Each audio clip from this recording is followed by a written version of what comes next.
Financial meltdown. 2008 saw stock markets crash, banks go under, and even countries hovering on the edge of bankruptcy.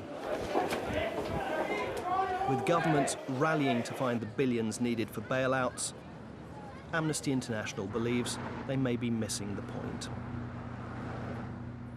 This is not just an economic crisis. It's fundamentally a human rights crisis. We're sitting on a powder keg of injustice, inequality, and insecurity.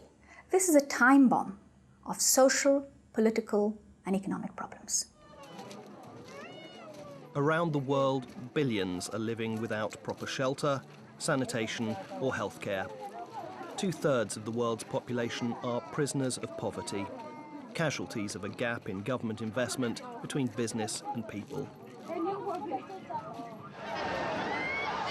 2008 saw demonstrations against food shortages, protests that were brutally suppressed, turning economic recession into political repression. Those who do try to escape to a better life can end up locked up. And some don't survive the journey at all. Millions more are facing discrimination. In Europe, Roma are the largest minority, yet they're often denied access to the shelter, healthcare, and schools that could turn their lives around.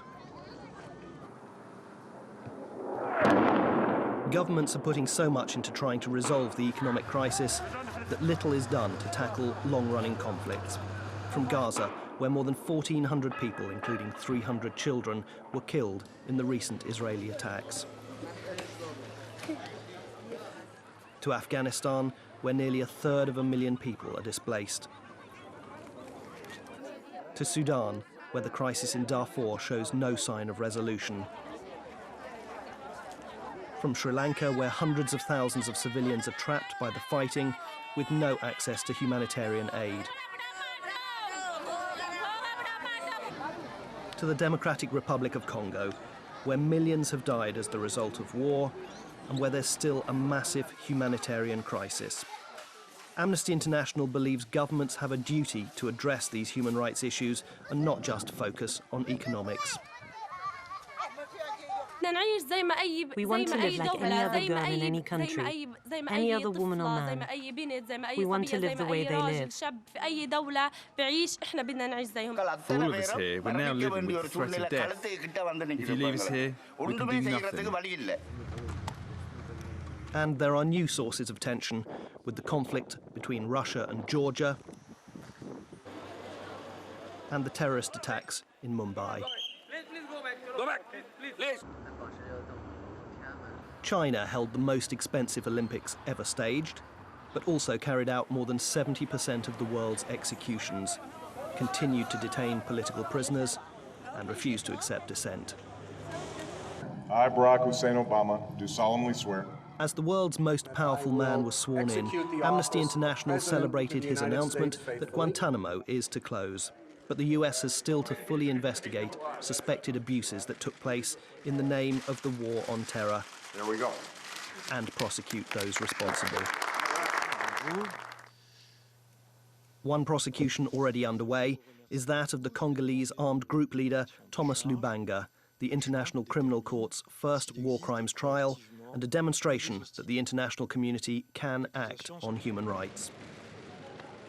But Amnesty International believes that the world's richest nations cannot solve the world's economic and environmental problems without recognizing that human rights are at the heart of the solution. There's a lot of talk now about how governments have to fix the economic system, how governments have to get the economy back on its feet, how markets have to be fixed. What we are saying as Amnesty International is that when you do that fixing, don't just go back to what things were before, because there were major human rights problems. You need to fix them too, and this is a real opportunity to get the state once more on its feet, but on its feet for human rights, recognizing that obligations for human rights are as important as the economy. Millions around the world want this to be the start of a new era. Amnesty International wants that new era to bring a new deal on human rights. People demand no less.